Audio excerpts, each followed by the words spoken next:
கர்த்தரை பரிசுத்த நாமத்திற்கு ஸ்தோத்திரம். கானான் ஒரு திருமணம். இன்னைக்கு 7வது தலைப்பை தியானிக்க இருக்கிறோம். ஜெபத்தோடு இந்த செய்திக்குள்ளே கடந்து சொல்லும். எந்தன் அன்புள்ள ஆண்டவர் இயேசுவே, நான் வந்த நாமத்தை போற்றிடுவேன். உம்மை போல் ஒரு தேவனை பூமியில் அறிந்திடேன். உயிர் தந்த தெய்வமே நீர். உம்மை போல் ஒரு தேவனை பூமியில் அறிந்திடேன்.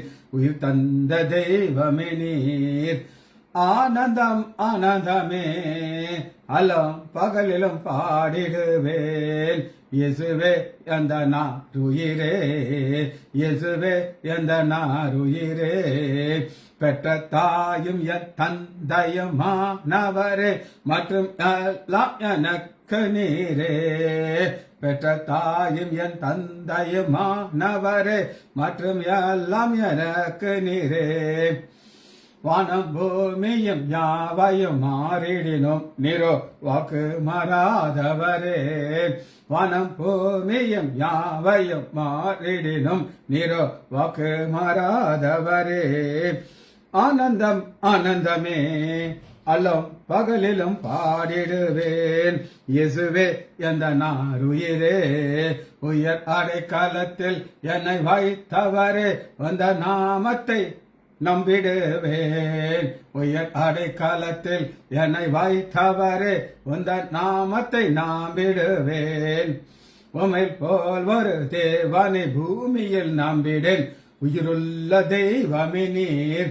உம்மை போல் ஒரு தேவனை பூமியில் நம்பிடேன். உயிருள்ள தெய்வமே நீர். ஆனந்தம் ஆனந்தமே அல்லும் பகலிலும் பாடிடுவேன். இயேசுவே எந்த நாருயிரே, இயேசுவே எந்த நாருயிரே.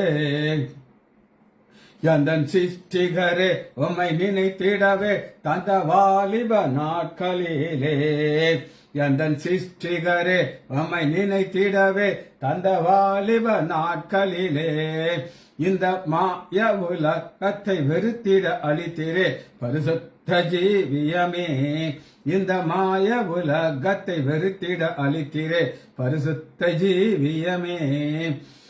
ஆனந்தம் ஆனந்தமே அல்லும் பகலிலும் பாடிடுவேன். இயேசுவே எந்த நாருயிரே. போர்வெளியுமோ பெரும் பேர் புகழோ பண ஆஸ்தியும் வீணல்லவோ.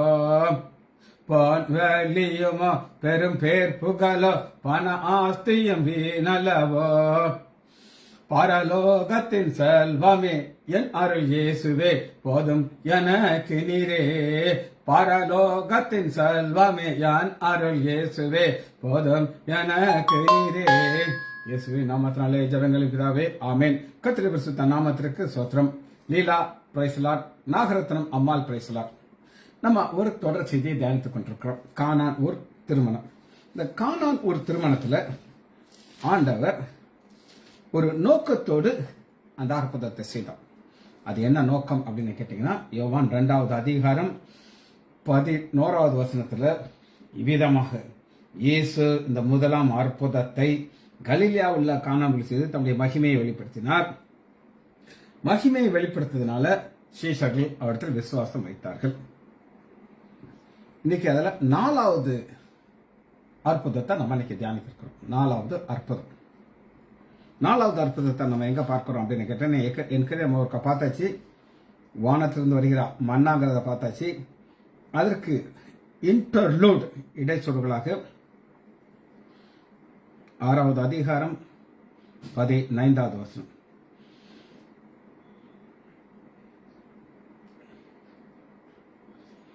நான் உங்களுக்கு வாசிக்கிறேன். இயேசு கடல் மேல் நடந்து படகு சமைக்கிறதை கண்டார்கள். கடல் மேல் இயேசு நடக்கிறார். ஏன் கடல் மேல் நடக்கிறார்? இன்னைக்கு கொஞ்சம் ஆழமான ஒரு காரியம். இதை நம்ம இதோட இணைத்து நம்ம பார்க்க போகிறோம் அப்படின்னு கேட்டீங்கன்னா, யோபு.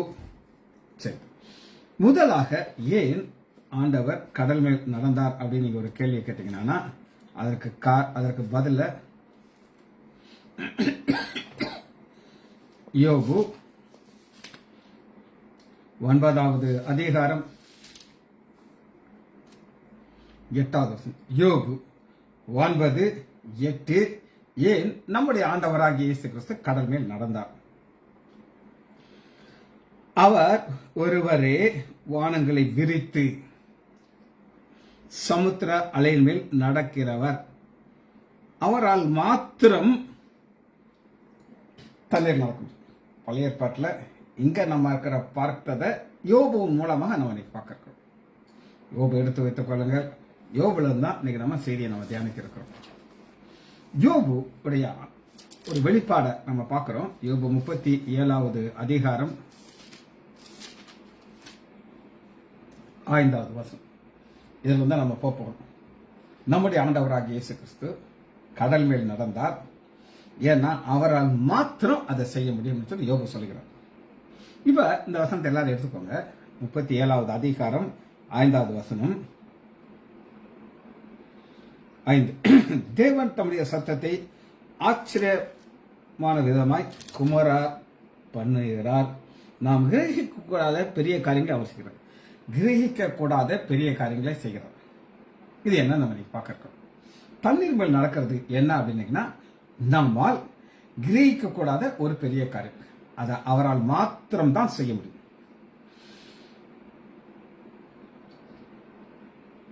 இரண்டு குறிப்பை நான் சொல்றேன். நீ எழுதி வைத்திருப்பேன். நான் எழுதி வைத்திருப்பேன். அதாவது நீங்கள் எழுதிக்கணும். செய்ய போகிறதை அறிந்திருக்கிறார். செய்ய போகிறதை அறிந்திருக்கிறார். ஆண்டவராகிய இயேசு கிறிஸ்து தண்ணீர் மேல் நடக்கப் போகிறார். அவருக்கு தெரியும் நான் தண்ணீர் மேல் நடக்கப் போகிறேன். அதை செய்கிறதுக்கு முன்னாடியே அறிந்திருக்கார். அது நம்பர் 1. 2வது, அதை செய்ய வல்லமை உள்ளவராய் இருக்கிறார். செய்ய போகிறதை அறிந்திருக்கிறார். தான் செய்ய போகிறதை செய்ய வல்லமை உள்ளவராக இருக்கிறார்.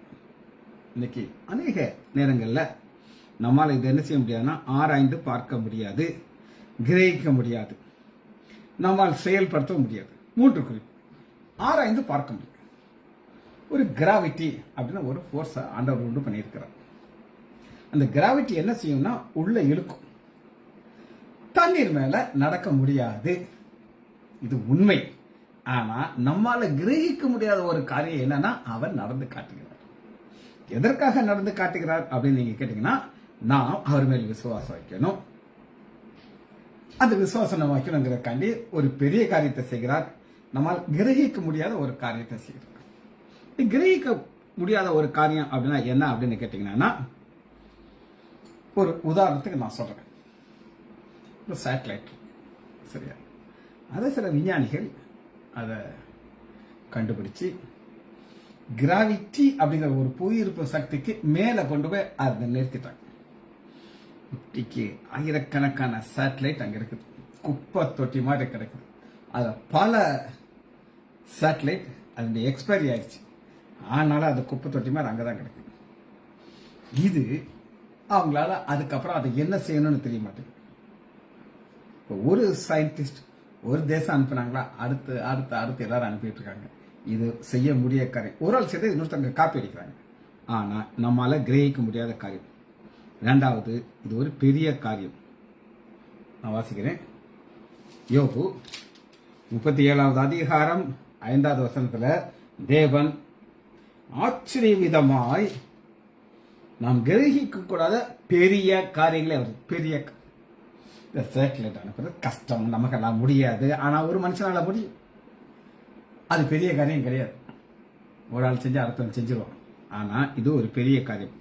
ஏன் இது பெரிய காரியம் அப்படின்னு நீங்க கேட்டீங்கன்னா, இதை யாரால செய்ய முடியும் அப்படின்னு கேட்டீங்கன்னா, மத்தேயு 12வது அதிகாரம் 41வது வசனம், யோனாவின் பிரசங்கத்தை கேட்டு நினைவை பார்க்க மறந்துப்பேன். இதோ யோனாவிலும் பெரியவர் இங்கே இருக்கிறார். யோனாவிலும் பெரியவர் அப்படின்னா என்ன அர்த்தம் அப்படின்னு கேட்டீங்கன்னா, யோனா மீன் வயிற்றுல இருந்தாரு, வெளியில வந்தாரு, செத்து போயிட்டார்.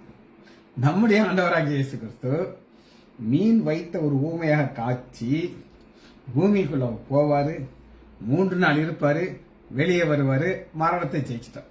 அதான் யோனாவிலும் பெரியவர். 1. 2வது பாத்தீங்கன்னா 42வது வசனத்துல, இதோ சாலோமோனிலும் பெரியவர் இங்கே இருக்கிறார். யோனாவிலும் பெரியவர், சாலோமனின் பெரியவர். சாலோமனின் பெரியவர் அப்படின்னு கேட்டீங்கன்னா, சாலோமனுடைய வாழ்க்கையை 3ஆக நம்ம பிரிக்கலாம். ஆரம்ப காலத்துல உள்ள வாழ்க்கை உன்னத பாட்டு, பயங்கர அன்பு, இப்படி ஒரு அன்பை பார்க்க முடியாது. அடுத்து நீதிமொழிகள், அது ஒரு மிடில் ஏஜ்ல, ஆனா பிரசங்கி எழும்போது டவுன். ஆனா ஆண்டவராக இயேசு கிறிஸ்து கடைசி செகண்ட் வர சாத்தான் எத்தனையோ முயற்சி செய்து பார்த்தான், ஆனா அவனை ஜெயிக்க முடியல. சாலமோனை அப்படி முழுகிட்டான் சாத்தான். அதான் சாலோமனில் பெரியவர். அந்த பெரியவரால் மட்டும்தான் பெரிய காரியத்தை செய்ய முடியும். ஆனா இது எனக்கு என்ன செய்தார் அதான் பார்க்கணும். எனக்கு என்ன செய்தார், ரைட்? சாலமோனுக்கு செய்தார், எனக்கு என்ன செய்தார் வாசிப்போமா? எபிரேயர் 1வது அதிகாரம் 4வது வசனம். எபிரேயர் 1:4. எனக்கு என்ன ஆண்டவர் செய்தார்? அடையாளங்களினாலும் அற்புதங்களாலும் பலவிதமான பலத்த செய்யினாலும் தம்முடைய சித்தத்தின் படி பகிர்ந்து கொடுத்த பரிசுத்தாவின் வரங்களினால் தேவன் தாமே இவ்வளவு பெரிதான ரட்சிப்பை குறித்து, இவ்வளவு பெரிதான ரட்சிப்பு, அதுங்க ரட்சிப்பு, பெரிதான ரட்சிப்பு சொல்றாங்க. ரட்சிப்புங்கிற ஒரு காரியத்தை ஆண்டவர் ஒரு மனிதனுக்கு செய்கிறார். எனக்கு செய்தார், 2000 செய்தார். என் மனைவி சொல்லுவாங்க, செங்கடல் 2ஆ பிளந்தது ரைட்டு, அது அற்புதம் தான், இல்லை நான் சொல்றேன். ஆனா என் புருஷன் மாறினதான் அற்புதம். பார்த்தீங்களா? அந்த ரட்சிப்பை என் மனைவி ஒரு அற்புதமாக பார்க்கிறேன். நாங்கள் அடிக்கடி எங்களுடைய வாழ்க்கையில 2 காலத்தை நாங்கள் கம்பேர் பண்ணி பார்ப்போம். ரட்சிக்கப்படுறதுக்கு முன்னாடி எங்கள்கிட்ட என்ன இருந்துச்சு. மனைவி சொல்லுவோம், சிம்பிள் லைஃப், நம்மகிட்ட ஒரு ஆசீர்வாதமும் எக்ஸ்ட்ரா இருக்காது. டீனாவுக்கு ஒரு ட்ரெஸ் வாங்கி கொடுப்பேன், மிக மிக சாதாரணமான ஒரு ட்ரெஸ். ஆனால் ரட்சிக்கப்பட்ட பிறகு நம்முடைய வாழ்க்கையில ஆண்டோடைய ஆசீர்வாதம் இறங்கும் போது எங்களுக்கு ஒரு புதிய வாழ்க்கையை ஆண்டவர் கொடுக்கிறார். இது நம்மளால கிரகிக்க முடியாத ஒரு காரியம். சரி, முதல் குறிப்பு, செய்ய போகிறதே அவர் அறிந்திருக்கிறார். தண்ணீர் மேல் நடக்க போறோம்னு அவருக்கு தெரியும். 2வது குறிப்பு, செய்ய வல்லவராயிருக்கிறார். கடல் மேல் நடக்க என்னுடைய ஆண்டவராகிய இயேசு கிறிஸ்து வல்லமை இருந்துச்சு, நடந்தார். 3வதாக நம்ம பார்க்கிறோம், ஆச்சரியமானதை அவர் செய்கிறார். அது என்னது ஆச்சரியமானது செய்கிறார் அப்படின்னு கேட்டீங்கன்னா, அற்புதம் என்பது நமக்கு ஒரு ஆச்சரியத்தை உண்டாக்கும். ஆச்சரியத்தை உண்டாக்கும் அடைய வல்லமை வெளிப்படுகிறது. தண்ணீரை திராட்சை ரசமாக மாற்றுகிறார், அது ஒரு அற்புதம், வல்லமை வெளிப்படுத்துகிறார். தண்ணீரை திராட்சை ரசம் ஆக்குறதுக்கு அவருக்கு தெரியும். தண்ணீரை கொண்டு ஊத்துங்க, பரிமாறுங்க, அந்த ஊற்றுன ஒரு செகண்ட்லயே அது திராட்சை ரசம் மாறிடுச்சுன்னு சொல்லி ஆண்டவருக்கு தெரியும். போய் ஊற்று, சும்மா வெறும் தண்ணியை ஊத்துறேன்னு சொல்லுவாங்க. ஏயா திராட்சை ரசம் கேட்டானா வெறும் தண்ணியை ஊத்துறேன்னு சொல்லுவாங்க. அப்ப அதை செய்ய அவர் வல்லமை இருக்கிறார். அது ஒரு ஆச்சரியமாக எல்லாரும் பார்த்து என்ன சொன்னாங்க அப்படின்னு கேட்டீங்கன்னா, நல்ல ரசத்தை வச்சுக்கிட்டு இப்ப கொடுக்குறாயா அப்படின்னு சொல்லி அவங்க மூக்குல கை வச்சாங்க. அது ஆச்சரியமான காரியம். அது எல்லாருக்கும் ஆச்சரியத்தை உண்டு பண்ணும். சரி, யோபு இதை குறித்து என்ன சொல்கிறார் அப்படின்னு கேட்டீங்கன்னா, யோபு 37வது அதிகாரம் 16வது வசனம். 37:16. ஆண்டவர் ஒரு கிரியேட்டர். அவர் கிரியேட் பண்ண சில காரியங்களை நம்ம பார்த்து நம்ம ஆச்சரியப்படப்போம். அதை உண்டு பண்ணினவர் தான் கடல் மேல் நடந்து தன் வல்லமை வெளிப்படுத்துகிறார். சரி, என்ன செய்தார் பார்ப்போமா? யோபு 37வது அதிகாரம் 16வது வசனம். மேகங்கள் தொங்கும்படி வைக்கும் நிறைவையும் பூரண ஞானம் உள்ளவரின் அற்புதத்தையும் செய்யும். பூரண ஞானம் உள்ளவர். பூரண ஞானம், ஞானத்தில் என்னங்க பூரண ஞானம்? எல்லாருக்கும் கொஞ்சம் கொஞ்சம் ஞானங்கள் இருக்கும், சரியா? இப்ப எங்கிட்ட ஒரு டிவி இருக்குன்னு வச்சுக்கோங்க.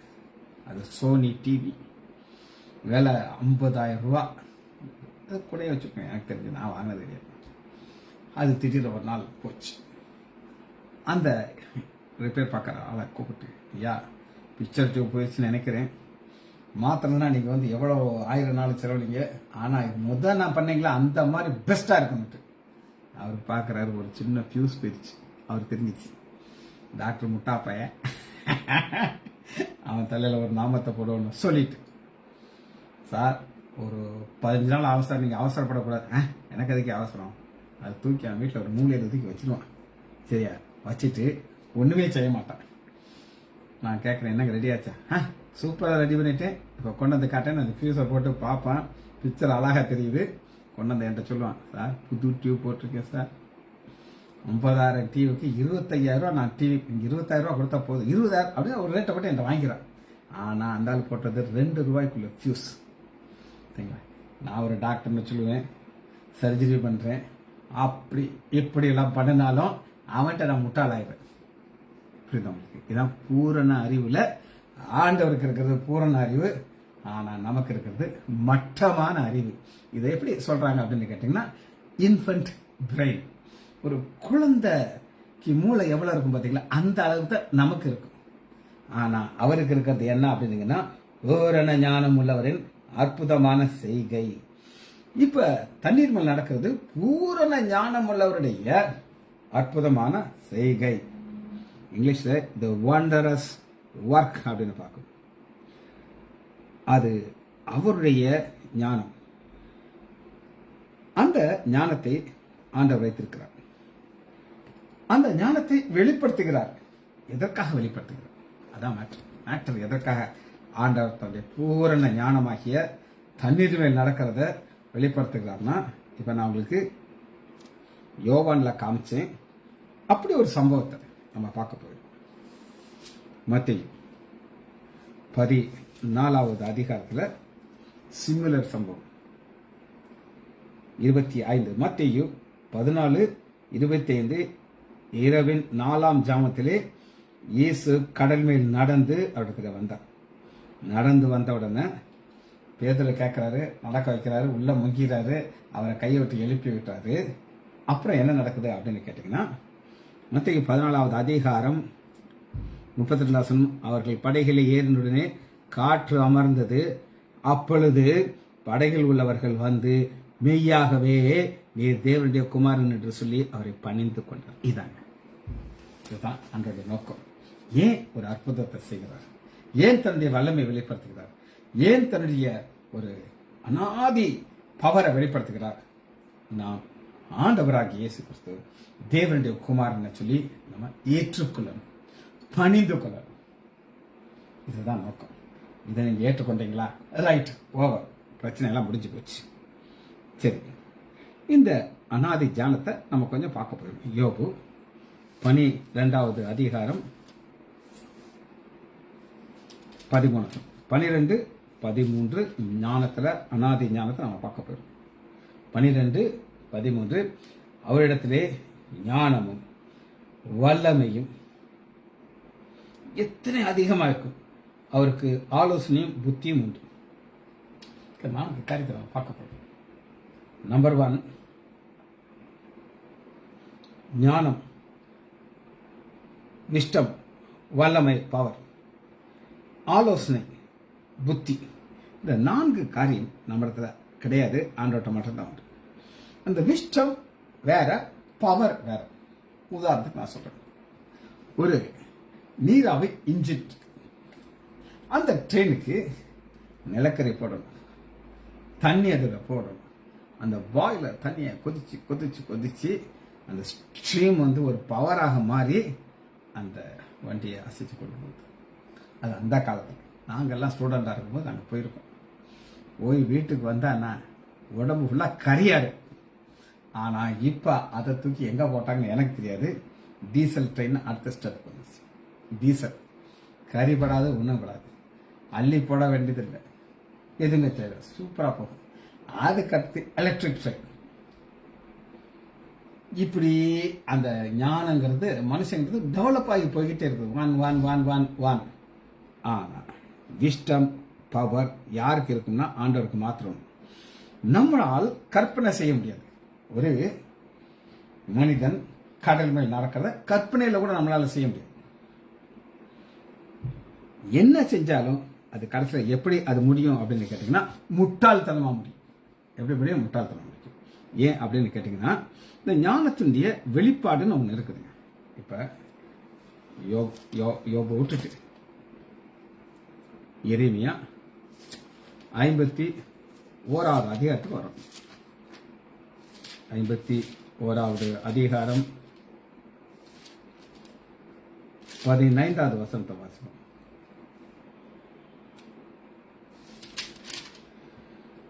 51:15 கிரியேட்டர் வானத்தை விரிக்கிறார்.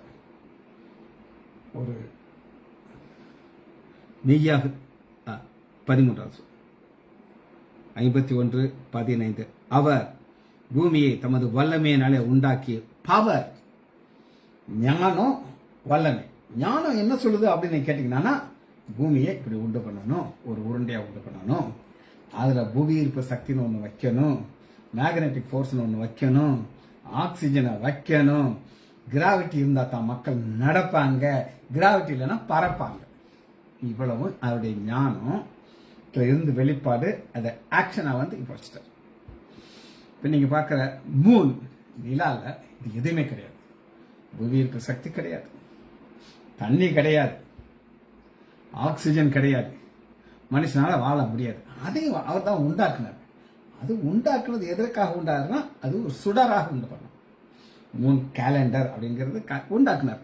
ஆனா பூமியை உண்டாக்கிட்டு பூச்சக்கரத்தை தமது ஞானத்தினாலே படைத்து வல்லமை ஞானம் வானத்தை தமது பேர் அறிவினாலே விரித்தார். பேர் அறிவு விரிச்சிட்டார் சார். இதுக்கு என்ன தேவை? அறிவுல பேர் அறிவு என்னன்னு நமக்கு தெரியாது, அதனால வாசிக்க முடியும், புரிந்து கொள்ள முடியாது. புரிந்து கொள்றதுக்கு நீங்க முயற்சி பண்ணீங்கன்னா ஒன்றும் முடியாது. இதுக்கு என்ன கொடுத்தா கிரியேட்டிவ் பயன். ஒரு குட்டி கதை சொல்றேன். என் தம்பி சொன்ன கதை. ஒரு தூக்கணாம் குருவி கஷ்டப்பட்டு ஒரு கூடு கட்டுது. ரொம்ப அருமையா எஃபர்ட் எடுத்து கெட்டுது. ஒரு குரங்கு அதுக்கிட்ட அதை வேடிக்கை பார்த்துக்கிட்டு இருக்குது. அது கெட்டுறதை பார்த்துக்கிட்டு இருக்கு. இந்த தூக்கணாங்கரு சும்மா இருக்க வேண்டியதானே. அந்த குரங்கை பார்த்து சொல்லுது, குரங்கு நான் 2 ரெக்கையை வச்சிருக்கேன், ஒரு வீக்கு தான் இருக்கு, இதை வச்சு எவ்வளோ அழகா அந்த கூடை கட்டுறேன் பார்த்தியா, உன்னால் அப்படி கட்ட முடியுமா? நீ எவ்வளோ முட்டாப்ப எல்லாம் இருக்கிய, நீ ஒரு கூட இந்த மாதிரி கட்டிட்டு உட்காந்தா எவ்வளோ நல்லா இருக்குன்னு சொல்லிச்சு. அது சொல்லிச்சு, எனக்கு கட்ட தெரியாது, ஆனா பிக்க தெரியுமா, கையில பிச்சு பட்டுருவோம். பெருசா கட்ட தெரியாது, பிக்க தெரியும். ஆனா தூக்கணாங்குருவிக்கு ஆண்டவர் ஒரு ஞானத்தை கொடுத்து ஒரு அழகாக ஒரு கூடு கட்டி அது தான் உள்ள போய் உட்கார்ந்துருக்கு. அதுபோல ஆண்டவர் என்ன செய்யறாருன்னா கிரியேட் எடுத்துக்கொள்ளுமா. 3வது நீதிமொழிகள் 3வது அதிகாரம் 19 கர்த்தர் ஞானத்தினாலே பூமியை அஸ்திபாரப்படுத்தி புத்தியினாலே ஞானத்தை ஸ்தாபித்தார். அவருடைய ஞானத்தினாலே ஆழங்கள் பிளந்து. எப்படி கடல் வந்துச்சு? அவர் ஞானத்தினால வந்துச்சு. இல்லை சார், ஆழங்களை பிளக்கிறார், பிளந்து சமுத்திரத்தை உண்டு பண்ணுகிறார். அந்த சமுத்திரத்துல அவர் நடக்கிறார். ஏன் அவரால் நடக்க முடியும்னா அவரால் தான் முடியும். கிரியேட்டர் உண்டு பண்ணினார். சரி, இந்த விஸ்டத்தை நீங்க எப்படி பார்க்கலாம்னா ஒரு இன்ஃபினைட் விஸ்டம். இன்ஃபினைட் விஸ்டம்ங்கிறது என்னன்னு பார்க்க போறோம். இப்ப இந்த பூமியை பிளந்து ஒரு கடலை உண்டு பண்ணாருன்னு சொல்லி வேதம் சொல்லுது. ஆனா யோபு என்ன சொல்லுகிறார் அப்படின்னு கேட்டீங்கன்னா அந்த இன்ஃபினிட்டிவ் விஸ்டம், அதாவது அந்த எண்ட்லெஸ் அப்படின்னு சொல்லுவோம். யோபு 28வது அதிகாரம் 12 28:12 ஆனாலும் ஞானம் கண்டடிக்கப்படுறது எங்கே? புத்தி விளைகிறது எங்கே? விளைகிறது ஒரு குங்கும பூ அப்படின்னு ஒரு பூ இருக்கு. அது இந்த ஹிமாலயத்துல அது விளையும். அதுக்கு தப்ப வெப்பநிலை ரொம்ப முக்கியம். அந்த பர்டிகுலர் இடத்துல அது விளையும். நம்ம ஊர்ல போட்டா ஒண்ணுமே வராது. ஒரு பொலை இருக்கு, அந்த பொலை எல்லா இடத்துலையும் விளையாது. அது விளையிறதுக்குன்னு ஒரு சூழ்நிலை இருக்கு. இப்படி எல்லாத்துக்கும் ஒவ்வொன்று இருக்கு. ஆனா இங்க மரம் கிடையாது, புத்தி விளைகிறது எங்கே? ஞானம் கண்டெடுக்கப்படுகிறது எங்கே அப்படின்ட்டு அவரே அதுக்கு பதிலையும் சொல்லிட்டார். என்ன பதில் சொல்றாரு அப்படின்னு கேட்டீங்கன்னா 23வது வசனம், தேவனோ அதன் வழியை அறிவார், அதன் ஸ்தானம் அவருக்கே தெரியும். அவருக்கு மட்டும்தான் தெரியும். தண்ணீர் மேல் நடக்க போகிறத அவர் அறிந்திருக்கிறார். தனக்கு வல்லமை இருக்குது. தண்ணீர் மேல் நடந்த உடனே அது நமக்கு ஒரு ஆச்சரியம் உண்டாகும். இப்போ ஆண்டவராக இயேசு கிறிஸ்து ஒரு நோயாளி வர்றான். அவனுக்கு மருந்து மாத்திரை போட்டு 4 மாத்திரையை கொடுத்து 2 ஊசி போட்டு அனுப்பிட்டு நீ ஒரு 4 நாள் கழிச்சு வா அப்படின்னு சொன்னார்னா நாங்கள் செய்யறது அவர் செய்யறோம். ஆனால் அவர் ஒரு வார்த்தை சொல்லுவார், சரியாயிடும். அது நமக்கு ஆச்சரியம் உண்டு பண்ணும்.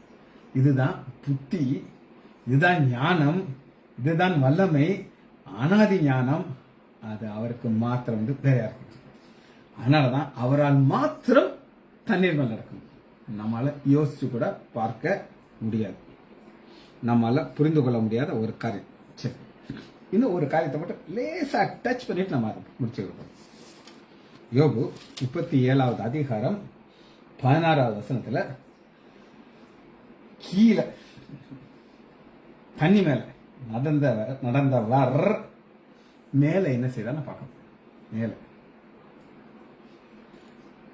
யோபு 37வது அதிகாரம் 16 மேகங்கள் தொங்கும்படி வைக்கும் நிறைவையும் பூரண ஞானமுறை அற்புதமான செய்யும். பூரண ஞானம் மேகங்கள் தொங்கும்படி வைக்கிறார். தொங்கும்படி அப்படின்னா என்ன அர்த்தம் அப்படிங்கன்னா, நம்ம பார்க்குற மேகம், அந்த மேகம் ஒரு காற்று அடிச்சா போயிட்டே இருக்கு. என்ன செய்யும்? போயிட்டே இருக்கும். ஒரு இடத்துல இருக்காரு. ஆனா அதற்குள்ள ஆண்டவர் என்ன வைத்திருக்கிறான்னா தண்ணீரை வைத்திருக்கிறார். அந்த தண்ணி அங்க தொங்கிக்கிட்டு கிடக்குது எங்க வானத்தில்.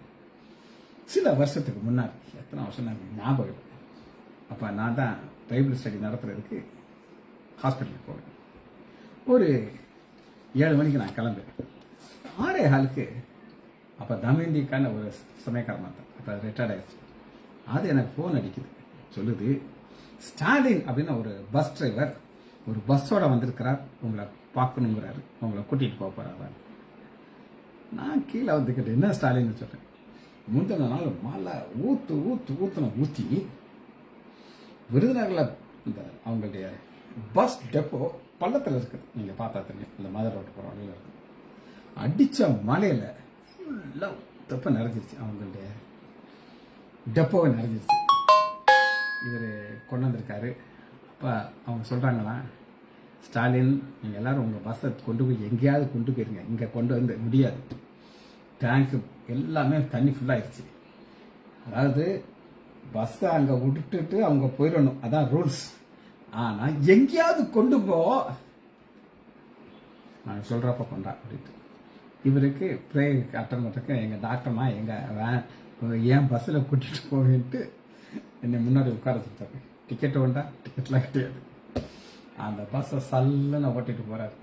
போய் தேவமாரத்துலையா வெளியே வந்து என்னை இறக்கி விட்டுட்டு, சார் நான் பஸ்ஸை கொண்டுட்டு போறேன் சார், நீங்க போங்க சார். இப்போ எதுக்காக சொல்றேன்னா, ஒரு ராத்திரி மழை பெஞ்சதுல அந்த தூங்கிக்கிட்டு இருக்கிற மேகம் கிளியாம அடிச்சு மழை ஊத்தி விருதனே நிறைஞ்சிருச்சு. ஆத்துல எல்லாம் பாத்தீங்கன்னா மறுகால் அடிச்சு போயிட்டு இருக்குது. பாருங்க, அந்த அனாதி ஞானம் என்ன செய்தது அப்படின்னு கேட்டீங்கன்னா, யோபு 37வது அதிகாரம் 16 மேகங்கள் தொங்கும்படி வைக்கும் நிறை பூரண ஞானமுடைய அற்புதமா தானே செய்கி. அந்த பூரண ஞானமுள்ளவர் என்ன அற்புதம் செய்தார்? தண்ணி மேல் நடந்தார். அந்த வசனத்தை மட்டும் வாசிச்சுட்டு இந்த செய்தியை முடிக்க போகிறோம். யோவான் 6வது அதிகாரம் 19